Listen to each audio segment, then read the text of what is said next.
aku nggak mau apa sih istilahnya istidroj ya, gitu. Waktu itu kan belum ngerti istilahnya ya, cuma ngerasanya kayak orang tuh happy terus tapi nggak seimbang sama yang untuk akhirat. Itu juga ada kegundahan gitu di hati, ada kegelisahan.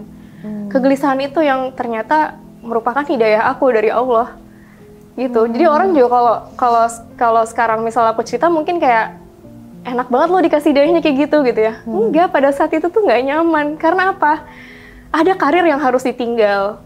Itu yang paling berat. Terus ada reputasi yang udah dibangun sedemikian rupa dan orang udah tahu aku seperti ini gitu. Itu harus aku tinggalkan semua.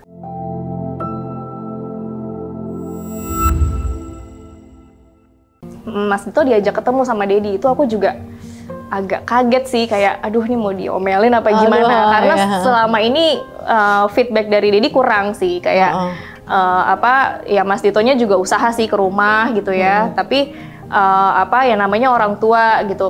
Kalau Mas Dito malah mikirnya ya mungkin kalau aku punya anak perempuan aku kan kayak gini juga. Jadi buat aku Dedi wajar, nggak apa-apa, kamu tahan-tahan aja, udah nih tugas aku yang ini ke Dedi gitu, aku yang maju ke Dedi gitu. Terus dan Dedi aku orangnya galak, jadi kayak orang pada wah Mas Dito nyalinya boleh juga gitu. Terus akhirnya Februari, aduh Mas Dito ini Dedi ngajak ketemu gimana ya, apa mau disuruh udahan karena last conversation kita tuh kurang enak gitu sama Dedi. Terus akhirnya ya udah ketemuin aja nggak apa-apa, ayo gitu. Terus ya udah akhirnya Mas Dito ketemuin Dedi. Terus Dedi bilang, bentar ya mau ngobrol berdua gitu, kamu beliin kopi dulu aja deh. Gitu. Oh, jadi bener-bener pengen ngomong man to man gitu ya? Iya, terus kayak ya ampun, aku udah, ya Allah udah berapa bulan gitu baru diajak ngomong sekarang, terus mukanya juga nggak enak gitu kan. Akhirnya ya udah aku ke Indomaret gitu, aku beli kopi buat mereka berdua. Terus pas balik-balik, tiba-tiba mereka udah gini, terus kayak Mas Ditonya nyamperin aku hah apa nih gitu kan. Terus Mas Dito bilang, saya udah lamar kamu, saya udah khitbah kamu.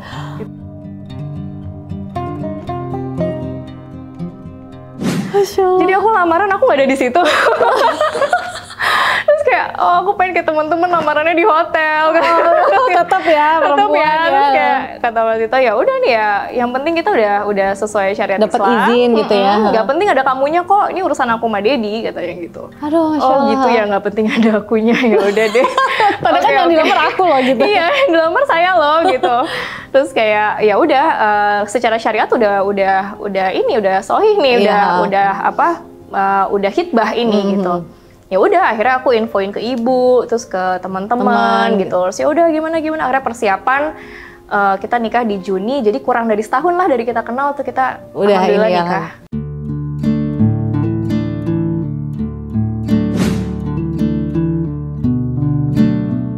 Terus Mas Ditonya cerita nggak sih apa gitu yang jadi obrolan Dedi dan juga buat Dedi percaya gitu, mempercayakan sosok seorang Dito untuk mendampingi anaknya gitu?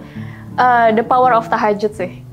Jadi Dedi itu pas lagi mau sama Mas Dito ini, ternyata Dedi itu tahajudnya kenceng banget, nggak lepas-lepas. Aduh.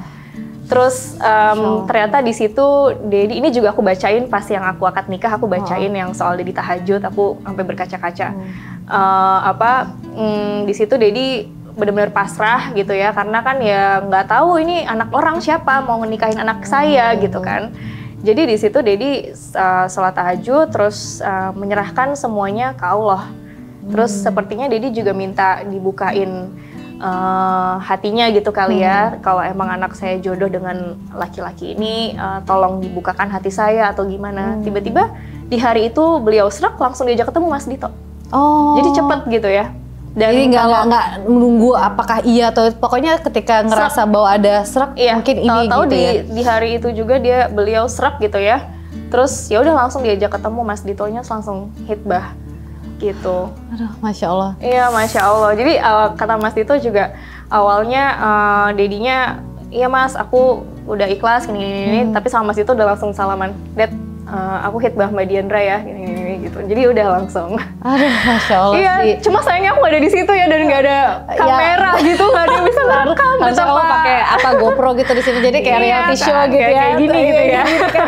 Jadi kayak tahu nih ternyata perbincangan kan, cowok-cowok. Jadi ini nggak ada. Jadi ya udah, mungkin ya emang rahasia Allah aja, emang ceritanya dibuat seperti ini supaya apa ya, supaya lebih hikmat gitu kali ya. Tapi ada nggak mungkin Mas Dito cerita kata-kata apa gitu dari Dedi yang mungkin pasti kan seorang ayah gitu pengen lihat keseriusan calon menantunya ini terhadap anaknya, apalagi kalau anaknya perempuan kan. Kayak aku aja, Mas Hari, anakku masih kecil aja, ntar kalau ada ya cowok udah banyak banget tuh, udah banyak banget ya, udah kayak harus gini gitu. Apalagi kayak sekarang kan mau nggak mau harus melewati masa itu, dan saat itu dari awalnya yang ini cowok siapa, terus tiba-tiba masuk ke dalam kehidupan anakku, terus apa yang pasti ada kata-kata apa gitu ya mungkin ya Mas Dito mungkin akan pegang sampai sekarang juga gitu. Surprisingly nggak ada sih. Jadi memang yang tadi aku bilang ya, kayaknya the power of tahajud aja. Jadi seyakin itu gitu.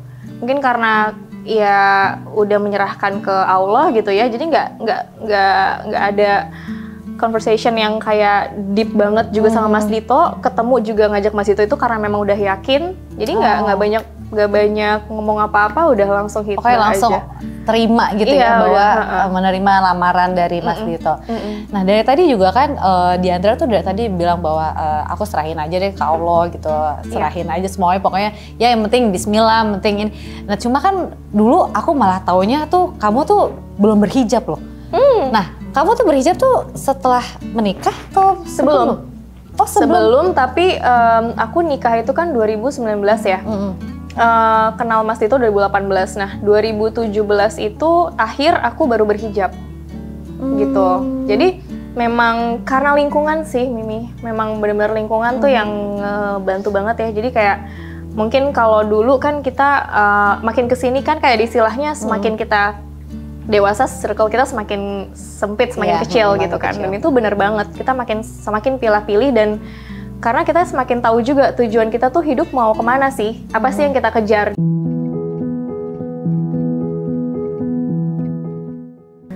Kalau misalnya ya ada mungkin orang yang mau ngejarnya karena uang atau karena jabatan, ya pasti lingkungannya yang dia deketin ya orang-orang yang bisa ngebantu dia untuk meraih jabatan itu gitu kan, to get the money juga. Tapi kalau misalnya ada orang yang tujuannya mungkin udah ke akhirat gitu-gitu, dan saling nguatin gitu kan, pasti ada kehausan dari kita yang supaya kayak kita gimana caranya supaya istiqomah bareng nih gitu. Ada rasa kayak haus aja gitu loh, kayak fakir ilmu gitu kan. Jadi akhirnya di tahun-tahun 2017 itu aku udah mulai nyari-nyari temen yang sesuai dengan visi misi aku dalam hidup gitu, karena aku ngejarnya insya Allah akhirat gitu kan ya, semuanya kita kan ngejarnya akhirat yang baik. Jadi udah mulai kepilah-pilih, terus juga memang Allah juga tiba-tiba aja gitu teman-temanku yang dikumpulin, yang diketemuin, yang nyariin aku pada saat itu orang-orang yang lagi mau hijrah juga proses gitu, sampai akhirnya kita ngumpul dan kita bentuk komunitas gitu. Jadi memang ketemulah komunitas yang tadi nanti kita akan lagi ya. Cuma yang bikin aku penasaran itu adalah apa sih yang men-trigger kamu gitu. Karena gini, sorry to say gitu ya, kalau misalnya kita tahu ke balapan gitu ya, memang kan butuh waktu banget ya di situ ya, butuh waktu banget gitu. Automatically teman-temannya juga kan lingkungannya ya memang ya semua ya hampir bisa dibilang tuh ya karena semua butuh waktu gitu ya, tapi kan punya waktu semua itu kan rata-rata ya, mohon maaf ya kalau aku salah juga, terkadang kan terlihat hanya duniawi gitu, karena yang dilihat memang ya apa-apa ya ini sekian gitu, sekali balapan aja harus menghabiskan berapa banyak gitu kan. Terus juga terkadang kalau misalnya kita lihat perlombaan atau apa tuh kan ya nggak terlepas dari yang lepas sempinch atau apa gitu ya, maaf ya aku kan di luar ini aku, karena aku sebagai penonton lah ya. Nah ini gimana gitu akhirnya kamu bisa nemuin di tengah-tengah kesenangan kamu gitu ya, keasikan kamu, terus tiba-tiba kamu terfikirkan untuk tadi mikirnya ke akhirat gitu. Good question. Justru itu masalahnya, karena Allah udah ngasih aku banyak banget kesenangan di dunia. Jadi kayak aku ngerasa pada saat itu ya Allah kayaknya aku udah contribute apa aja sih buat Allah gitu. Jadi di situ aku ngerasa aku kayaknya mungkin orang ada juga yang kayak dapat hidayah atau hijrah tuh karena ada musibah gitu ya misalnya, atau ada kejadian yang kayaknya inspiring banget gitu, jadinya dia berhijab gitu.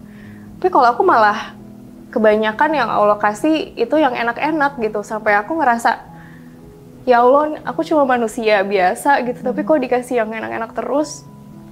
Cuma kayaknya aku masih jarang ke kajian kayak gitu-gitu. Jadi itu sih awalnya yang aku bikin aku ngerasa aku nggak mau apa sih istilahnya istidroj ya gitu. Waktu itu kan belum ngerti istilahnya ya. Cuma ngerasanya kayak orang tuh happy terus tapi nggak seimbang sama yang untuk akhirat. Itu juga ada kegundahan gitu di hati, ada kegelisahan. Kegelisahan itu yang ternyata merupakan hidayah aku dari Allah gitu. Jadi orang juga kalau sekarang misal aku cerita mungkin kayak enak banget lo dikasih hidayahnya kayak gitu ya. Enggak, pada saat itu tuh nggak nyaman. Karena apa? Ada karir yang harus ditinggal. Itu yang paling berat. Terus ada reputasi yang udah dibangun sedemikian rupa dan orang udah tahu aku seperti ini gitu. Itu harus aku tinggalkan semua gitu. Apakah aku siap gitu kan? Itu yang berat sebenarnya. Jadi pada saat itu aku masih ada kerjasama kontrak sama salah satu ATPM brand otomotif gitu ya.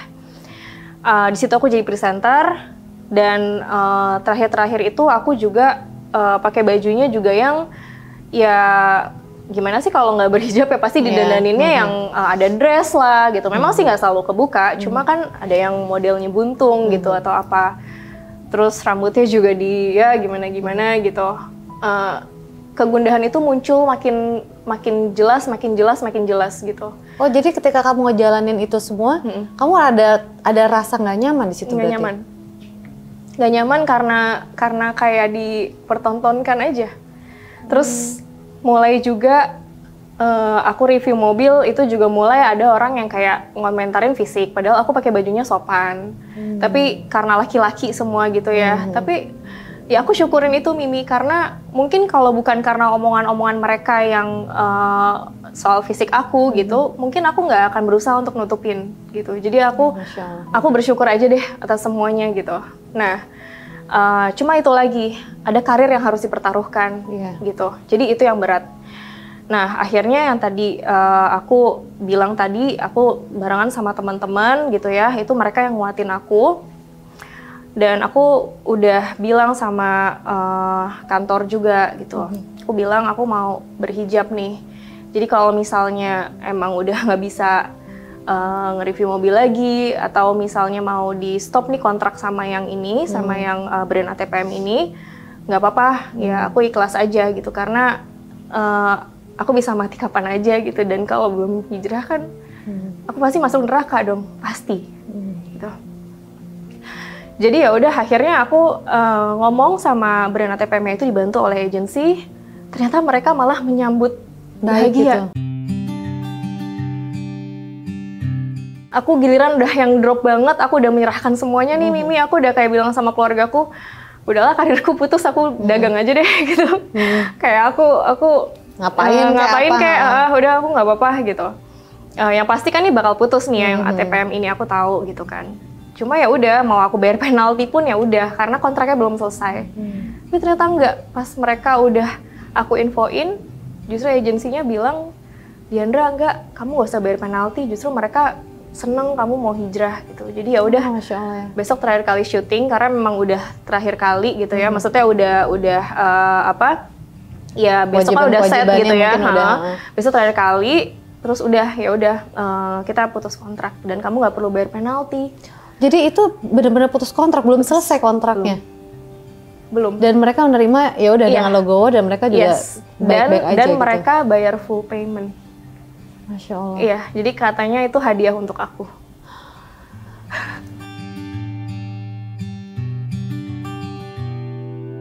Aduh, Masya Allah ya. Iya. Itu di tengah ketakutan kita, ketika kita, kan banyak banget ya ketakutan-ketakutan yang ketika kita berhijab pas segala macam itu ya, paling utama terkadang tuh masalah karir gitu ya. Karir, iya. Uang gitu dan menanti nafkahnya segala macam.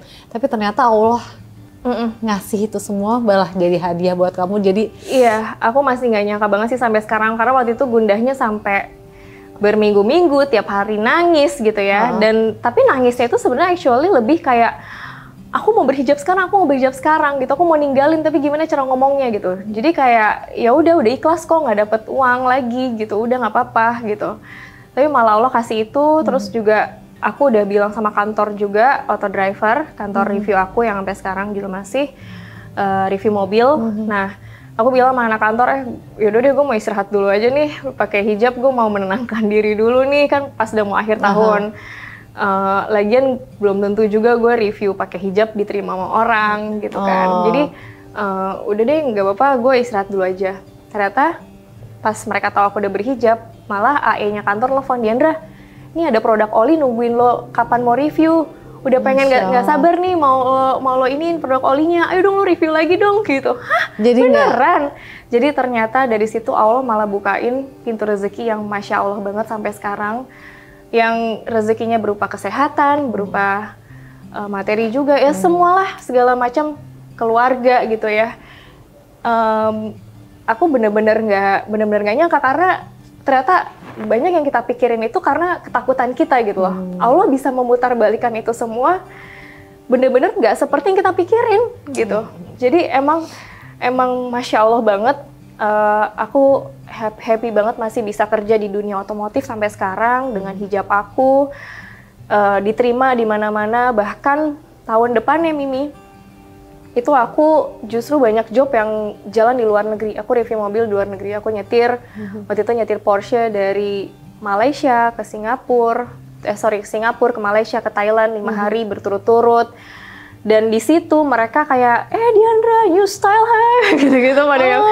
Terus iya kan ketemu sama jurnalis dari luar negeri yang sebelumnya udah ketemu sama aku tapi belum berhijab akunya kan. Jadi kayak mereka justru kayak, lo keren deh dengan tampilan lo sekarang. Oh ternyata hijab itu juga bisa gaya ya gitu. Masya Allah ya.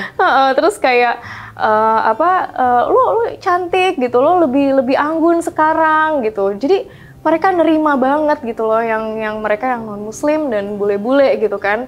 Oh ternyata aku nggak ditakutin kalau aku review mobil gitu. Terus sampai sana juga mereka banyak juga yang ini kan acara mobil, tapi mereka malah nyorotin the way aku dress up gitu. Jadi kayak ini kamu jadi pakai hijab ya? Oh so you're a Muslim gitu-gitu. Jadi ya ampun ini kan acara otomotif, tapi mereka ternyata bisa bener-bener open banget ya sama style aku kayak gini. Dan bahkan mereka nanyain gitu loh, oh kamu muslim, ini hijab, oh ini stylenya gini gitu. Jadi kamu malah mensyiarkan identitas muslim gitu ya? Gitu. Dan bahkan mereka juga banyak yang aku lagi nyetir di jalan, terus ada jurnalis lain gitu, mereka kayak ternyata Islam nggak nakutin ya, nggak kayak di media-media yang di negara gue ngomong ya gitu. Oh di situ aku langsung ya kasih tahu kayak gimana serunya Islam gitu kan. Jadi kayak ini syiarnya kamu juga ya di dunia otomotif ini ya. Bener, jadi kayak aku manfaatin, oke deh tadinya aku mau stop nih Mimi, aku kayak oke deh enggak deh, kayaknya mungkin ini ladang dakwah aku di dunia otomotif gitu. Karena mungkin masih sedikit ya yang di dunia otomotif yang pakai hijab dan bisa bantu syiar gitu. Aduh, Masya Allah keren banget ya. Masya Jadi Allah. kadang kita tuh manusia tuh kayak cuma ngelihat sepandangan manusia aja gitu. Tapi ketika Allah ngebuktiin itu semua ya kayak ya Allah ya maha besar, maha tahu gitu ya. Ketika kita pikir ya nggak mungkin, ya udah kita udah ikhlas. Ya udah kalau emang ini bukan malah Allah kasih ini nih buktiin gitu ya. Nah tapi keluarga kan kamu dari kecil lah istilahnya ya udah di dunia otomotif juga karena ya Dedi juga dari dulu, bahkan nenek kakek kamu juga di situ juga gitu ya, pernah di otomotif juga. Ini gimana ketika kamu memutuskan untuk berhijab? Apakah keluarga juga salah satu yang kamu pertama kali kamu bilang gitu bahwa aku pengen berhijab dan segala macam, dan gimana juga tanggapan mereka gitu, karena tahu gitu dunia otomotif itu seperti apa? Iya. Ibuku alhamdulillah emang udah berhijab juga, dan jadi pas aku berhijab itu sebenarnya aku udah hampir 10 tahun juga ikut kajian sama ibu.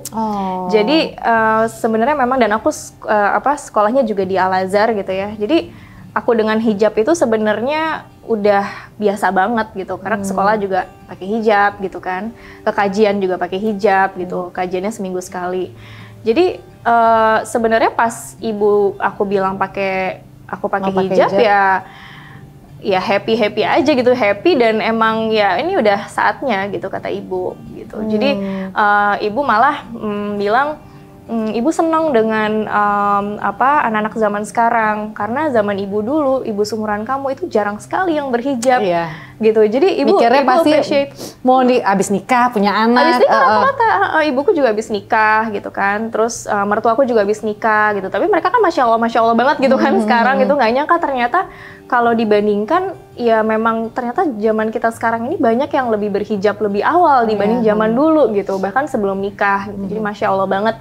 Jadi ya gitu sih, ibu happy banget, dan itu sih yang ibu senengin, aku bisa berhijab sebelum menikah gitu. Jadi dari berhijab itu sebelum nikah, ibu juga bilang kamu nanti insya Allah jodohnya soleh gitu kata ibu, karena kamu karena dari sebelumnya kamu udah menentukan kamu jati dirinya kayak gini dengan hijab. Jadi orang yang mau nikahin kamu pasti orang yang mau istrinya tuh udah solehah gitu, nggak banyak PR gitu. Jadi ini kamu udah mempersiapkan juga untuk masa depan kamu, which is calon imam kamu gitu. Jadi ya udah nih ibu support 100% gitu. Kalau Dedi gimana? Dedi kan istilahnya duniawi, bukan masalah duniawi, maksudnya kayak kan maksudnya pengen punya anak yang meneruskan gitu kan pasti ya. Ya Dedi sih awalnya juga kayak, kamu terus masih balapan nggak? Terus masih ini nggak gitu kan? Kayak masih review mobil nggak gitu? Cuma ya Dedi tuh ini sih yang lucu adalah ya Dedi tuh seneng kan dengan aku rambut aku gitu ya. Jadi kayak, oh nanti aku nggak bisa ngeliat rambut kamu lagi dong, aku nggak bisa gini-gini rambut kamu dong, bisa di rumah. Gitu. Iya, suka ngeledek-ledek gitu. Tapi aku percaya Dedi seneng lah gitu kan. Iya pasti, karena kita juga pengen nyelamatin orang tua kita juga kan ya. Betul. Banyak lah gitu hadis yang mengatakan bahwa misalnya kita pakai hijab itu kan kita pengen agar kita ngebales kebaikan orang tua kita juga gitu kan, apalagi pada sosok bapak gitu ya, sosok Dedi, sosok yang memang dia menyayangi kita, dan apa sih kita timbal baliknya ke mereka gitu kan, dengan kita menutup aurat, insya Allah juga akan ngejagain mereka juga insya Allah ya. Insya Allah. Nah terus tadi juga sempat bilang bahwa semakin kesini kita tuh semakin circle-nya kita tuh semakin disempitkan gitu ya, semakin kayak dipilih-pilihin gitu loh. Mana circle yang memang mungkin ini circle yang baik untuk kita, mana yang kita kira-kira ini yang nggak baik. Ya kalau insya Allah kita niatnya untuk kebaikan, untuk akhirnya insya Allah akan dijauhkan dari hal-hal yang buruk, tapi kita didekatkan dengan hal yang baik. Nanti juga sempat bilang bahwa Diandra juga dipertemukan sama teman-teman yang katanya juga saat itu dalam keadaan gundah gulana juga, malah bikin satu komunitas. Itu komunitas apa sih? Komunitas Nasr namanya. Nasr tuh dari ya surat di Al-Quran ya, An-Nasr kan. Jadi pas kita bangun komunitas itu tuh rata-rata belum pada berhijab. Ada berapa orang waktu itu?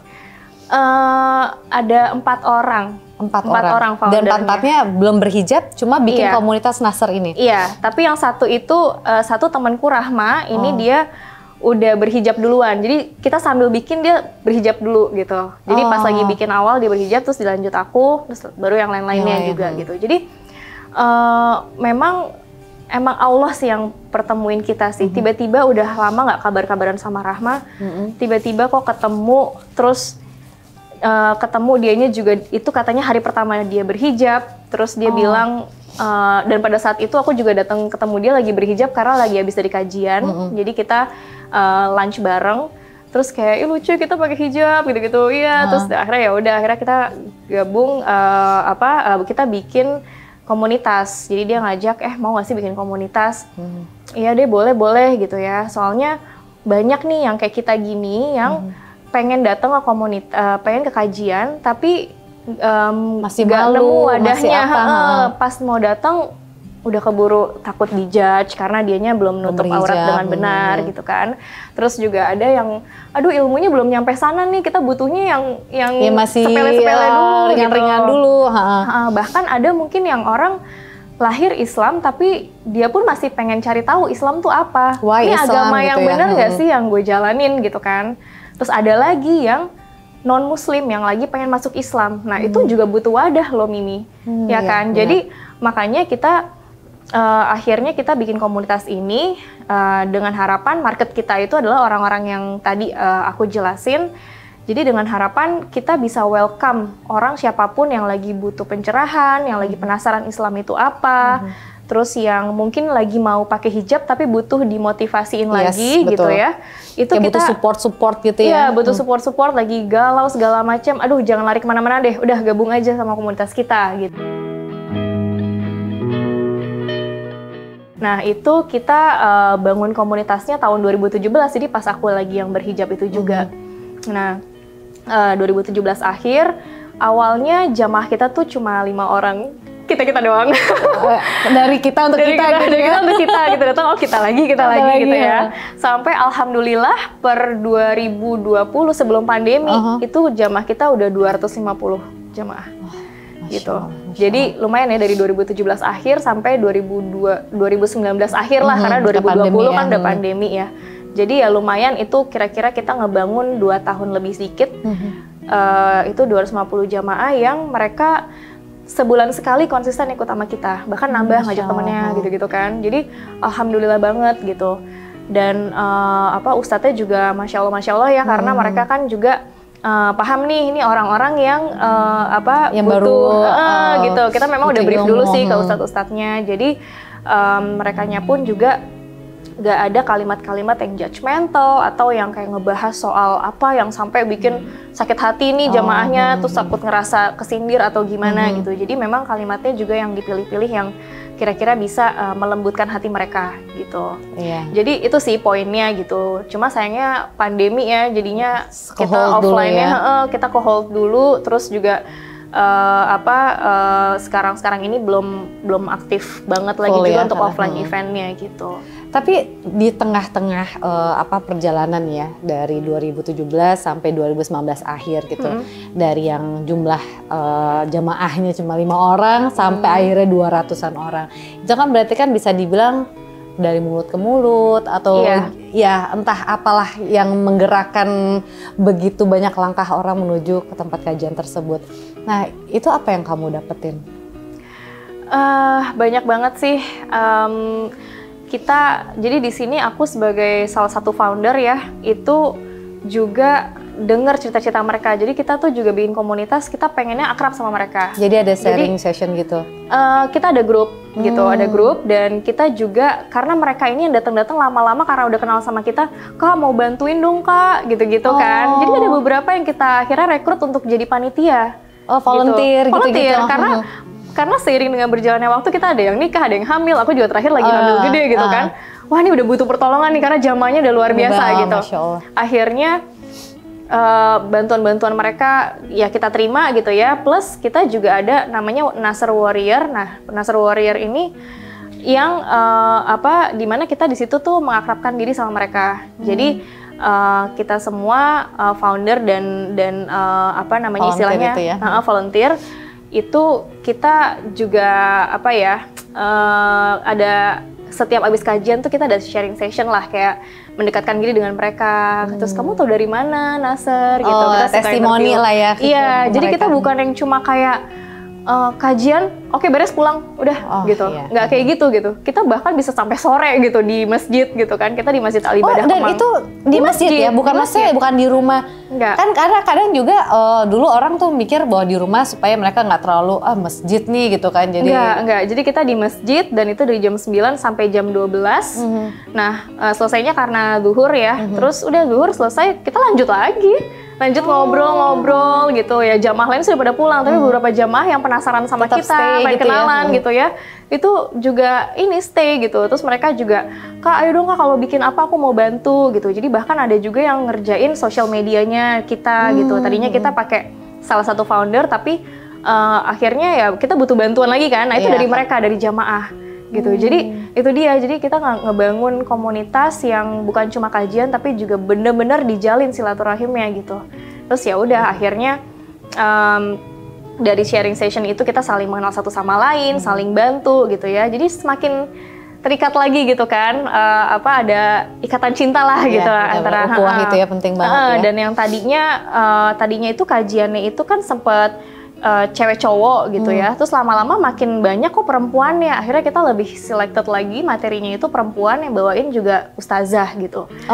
Tapi yang kadang kita juga sisain jamaah laki-lakinya karena suka ada yang ngajak suami gitu kan. Ya tetap ada suami sama anak diajak gitu, jadi ya udah kita tetap adain juga gitu. Nah itu mereka ini banget ada yang tiba-tiba datang mau, aduh ini lucu sih, kayak tiba-tiba datang karena kita kan gimana ya, kita kan ya baru hijrah juga ya Mimi ya, tiba-tiba ada yang datang, kakak ini ada yang mau syahadat gitu, ada yang mau mualaf, kan kita kan bingung ya, kita udah pantas emangnya nih kayak gini gitu kan. Akhirnya kita ya ada ustadz sih di situ, ya udah dibantu gitu, tapi itu nggak cuma sekali dua kali, sering ada yang mau seperti itu, sampai akhirnya kita kerjasama sama SKPI karena mereka ada mualaf centernya ya. Dan setiap kajian juga kita undang salah satu teman kita, Jody, itu supaya standby, jadi diarahin sama beliau. Jadi jaga-jaga kalau misalnya ada yang gitu mau, karena nggak ini juga ya, yang tiba-tiba ada bule gitu, terus ya udah mau mualaf gitu. Jadi benar-benar random aja gitu ya? Random. Nggak, gitu. maksudnya nggak karena undangan atau apa? Enggak sih. Kita juga kaget, ini siapa, ya ampun ya Allah, tahu gitu ya, tahu gitu ya. Mungkin karena dia follow Instagram juga gitu. Nah ini kegiatannya Masya Allah banget nih, dari tadi kita ngobrol ya, dari awal Diandra ini memutuskan untuk membalap, sesuatu yang bukan sesuatu yang biasa dilakukan oleh sosok wanita gitu ya. Terus juga sampai sekarang juga masih reviewers mobil juga, yang sebenarnya masih notabene itu pekerjaannya laki-laki gitu ya. Nah tapi sebenarnya ada nggak sih, ada satu keinginan mungkin yang belum terwujud? Pengen punya anak lagi sih. Masya Allah. Padahal anak kamu anak aku udah satu. Umur berapa sekarang? Umur 2 tahun 7 bulan. Udah mau 3 tahun. Cuma memang aku tuh kalau di Mas Ditonya misalnya ayo dong gitu, aku tuh suka malu, kayak belum siap deh kayaknya tapi takut gitu kan. Soalnya kayak ya Umarnya aktif banget nih, jadi kayak masih fokus ke Umar gitu. Tapi sebenarnya kalau cita-cita ya pengen lah punya anak banyak gitu kan. Terus seru juga, Mas Ditonya juga emang nuntut anak 5 kalau bisa katanya. Gitu. Banyak Tapi banyak ya benar-benar. Nah cuma ya sedikasihnya Allah aja lah gitu. Ya itu sih paling cita-citanya. Berarti ini cita-citanya emang bener-bener pengen keluarga makin ini lagi, makin banyak lagi gitu ya, buntut-buntutnya nih ya.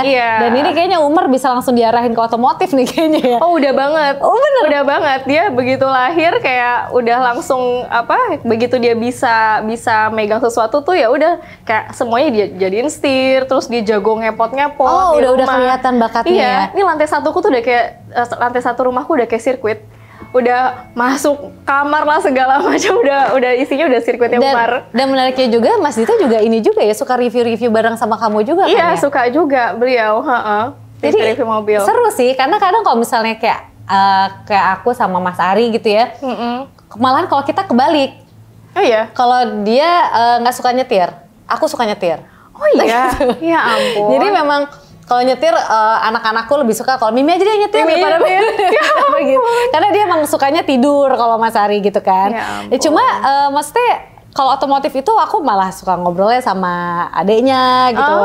Dia nggak begitu ini banget. Nah cuma ini kan enak ya, maksudnya suami istri hobinya sama di otomotif juga. Berarti obrolnya nggak jauh-jauh dari mobil ini sekian, ini berapa cc, terus sekarang lagi trennya ke listrik. Ini jadi topik terus gitu ya. Topik setiap pagi, pokoknya itu kalau pagi pasti Mas Dito udah mulai langsung lihat apa nih update, ada yang launching apa, ini udah itu ntar jadi obrolan diskusi kita. Gitu ya. Karena aku sambil siapin sarapan, terus sarapan udah ready, aku duduk terus, ini sayang nih, ini gini, udah dia mulai ceramah gitu. Ya jadi memang ya bahasannya itu terus sih, di mobil juga berdua, sampai kadang tuh kita kalau lagi seru banget ya terus mobil lagi Karena emang dua-duanya emang hobi iya, ya. kadang pengen, aduh take a break dulu dong, take a break gitu. Tapi seru nih gitu. Karena kamu juga ada di lingkungan itu juga gitu ya. Aduh, iya. Masya Allah. Dan sampai sekarang juga masih terus aktif ya, alhamdulillah ya. Iya, alhamdulillah. Makanya aku juga ngobrol tentang sosok seseorang gitu, Fitria Eri ya, yang ternyata saudara juga. Jadi ya emang udah satu keluarga tuh kayaknya moto-moto kayak otomotif lagi. Tapi saudara aku kalau nggak jadi dokter jadi pebalap banyak kan.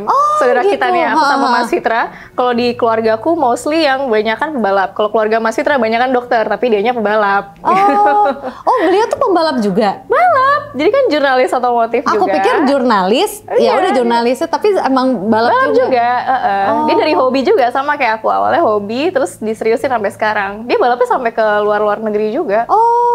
Kalau aku misalnya pengen nge-review, pengen suka nih sama satu mobil, pasti kita lihat dulu nih review dari Mas Fitra Eri gimana nih gitu. Aduh, Masya Allah, ternyata emang orang-orangnya di situ-situ aja ya.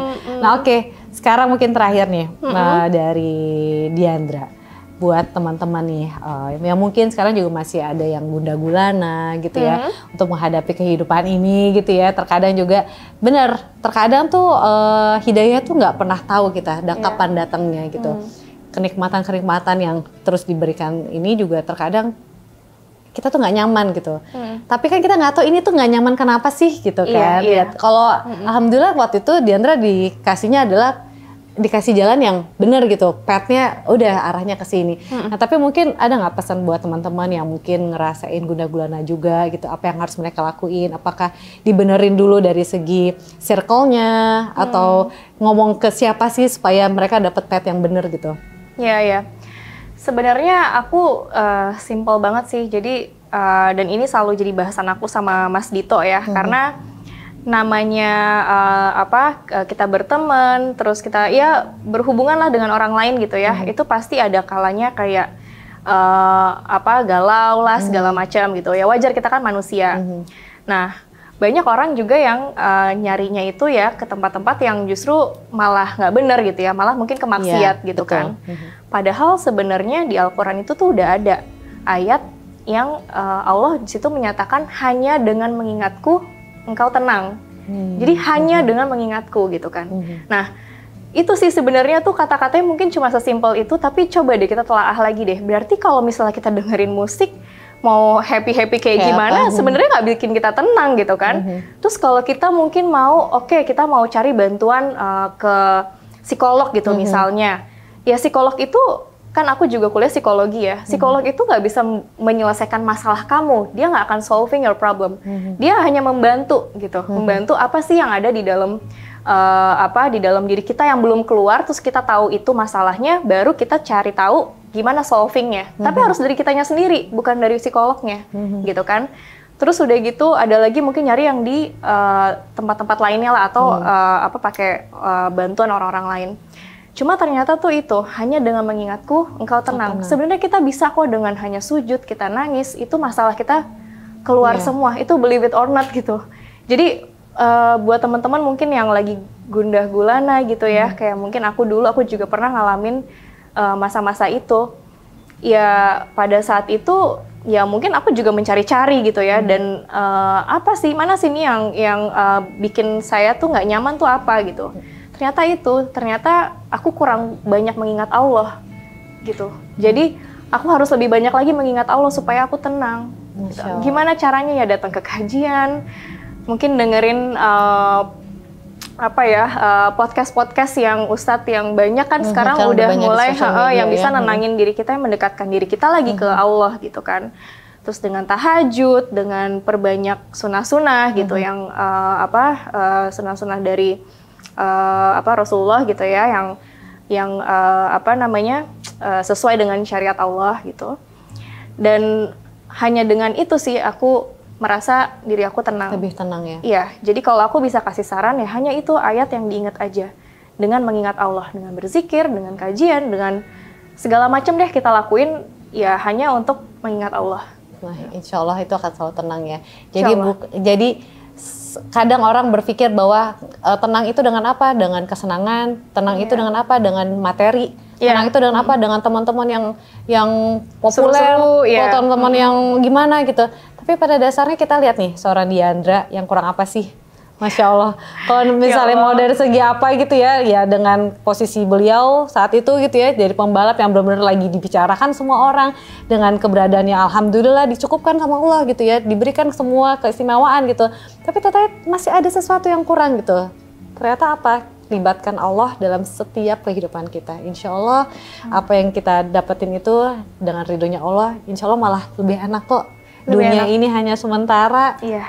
Dunia ini akan kita tinggalkan. Dunia bukan tempat tinggal kan, tapi dunia akan kita tinggalkan gitu. Nanti bagaimana kita akan mendapatkan itu semua dari apa yang sudah kita lakukan selama di dunia ini. Masya Allah Diandra, terima kasih banyak atas waktunya, ceritanya, benar-benar inspiring banget buat kita semua. Jadi buat teman-teman yang merasa bahwa ini banyak banget nih manfaatnya, boleh silahkan share ke teman-teman kalian, sebarkan cerita ini gitu ya ke teman-teman, mudah-mudahan ada yang dapat manfaat pastinya, insya Allah banyak manfaat yang bisa kita dapetin di obrolan ini. Sekali lagi thank you Mimi. Dan buat teman-teman juga The Untungs, terima kasih udah nontonin Diary Mimi. Insya Allah kita akan berjumpa lagi dengan narasumber lainnya. Jadi sekali lagi terima kasih dan mohon maaf kalau ada salah-salah kata. Wassalamualaikum warahmatullahi wabarakatuh.